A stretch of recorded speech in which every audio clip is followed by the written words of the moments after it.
Hi, welcome back to my shop for the wood turning tip of the week. This one is going to be a little bit on dust collection maintenance suggested by Jack Marivola. I appreciate that suggestion, Jack. I just wanted to show you when it comes to dust collection, I think the biggest maintenance is just looking for blockages and clearing them out once you got your system in place. And the biggest culprit I have is my bandsaw.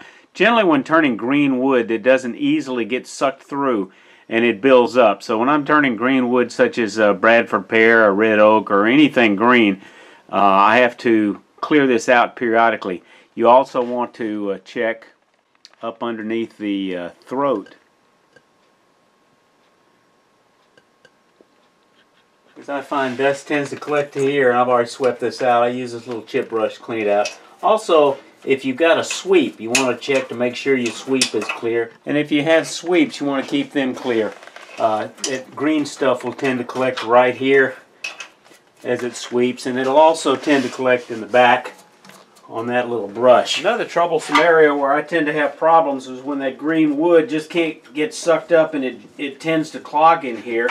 Let's see what we have. I don't have to pull that off. So you can see all that wasn't getting sucked in. It was just clogging the pipe. So to make that a little easier, to make those adjustments, a thumb screw clamp really does make it easier to remove those things temporarily. Connections like this for little preventive maintenance. Another maintenance issue that doesn't get a lot of attention sometimes, or we let it go too long, is these air filtration units that, because they are overhead, you got to get a ladder or a step ladder or a bench, something to climb up.